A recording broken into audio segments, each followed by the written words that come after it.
Hi, this is Mr. Kennard from Saginaw High School, and we're in our textbook here today, Algebra 1, Common Core. We're in Chapter 8.1. We're adding and subtracting polynomials, and we're in our last few problems here we're going to do in the book that I assigned during class. We're on page 491 for this one. I'm going to skip a couple problems. 48, 49, I'm going to skip. 44 to 47 and 50 to 51, I'm going to explain what I did. So on the first four here, we have to simplify and write each answer in standard form, meaning we want our higher degree exponents first, followed by our lower degree exponents. 44 here, we have in parentheses 5x squared minus 3x plus 7x. I see right away that there's two common bases, a negative 3x and a positive 7x, so I'm going to add those together. I'm going to end up rewriting the parentheses here, 5x squared plus 4x. And over here, we have two x squares that are in our problem, 9x squared plus 2x squared. I'm going to combine those. It's going to get 11x squared. And then the 7, we're going to add a 7x. That's going to stand by itself still. And then we put together the like terms. I take the 5x squared and 11x squared. I'm going to get 17x squared. And then I look at the x's. 4x plus 7x, that's going to equal 11x. Final answer there, 17x squared plus 11x.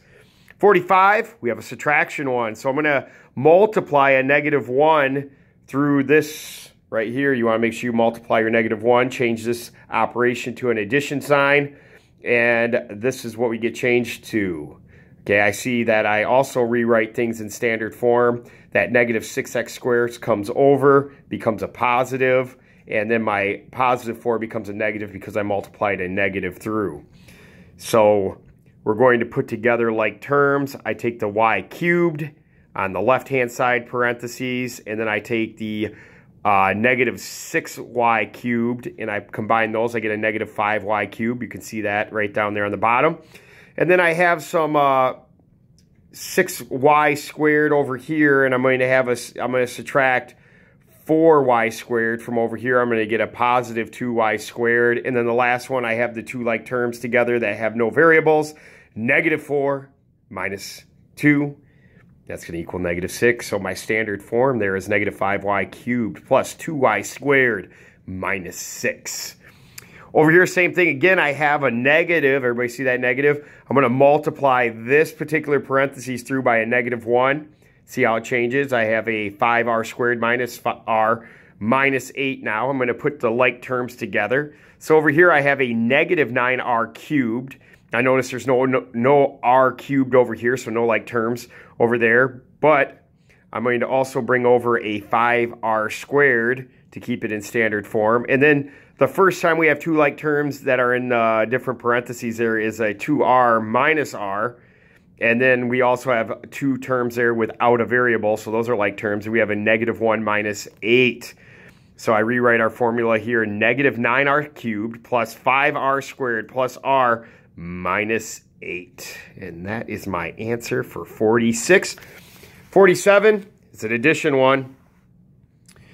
So let's see here. I have 3z cubed minus 4z plus 7z squared. I can see right here I'm going to want to bring over my like terms with the z squares. So I rewrite the formula here, 3z cubed plus 7z squared plus 8z squared.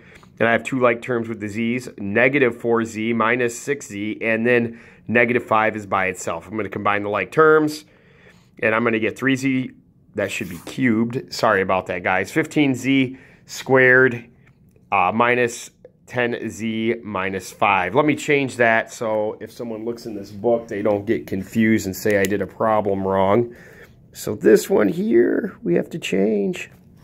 Okay, I changed that. Sorry about that, guys. My bad. So I wanted to change that z. You guys see that z? That's actually a cubed, and that's our answer.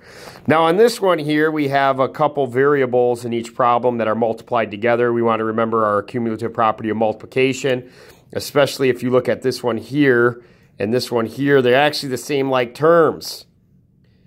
So ba cubed is the same as a cubed b by our rule of multiplication of commutative property. You want to make sure you remember that. So I'm going to put together like terms. I'm going to have 4a cubed times b plus, and I have it by itself, a cubed times b, and I'm going to get 5a cubed b. And then I see that the ab squared minus ab squared, those cancel each other out, and then 5ab is by itself. So my final answer is 5a cubed times b minus 5 times a times b.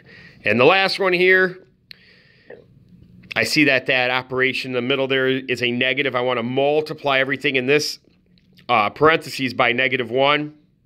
Let's see how I did that. Now I'm going to start combining like terms. I have p cubed to the 6 plus 5p cubed to the 6. You can see those two there. That's ultimately going to be 14p cubed to the 6th.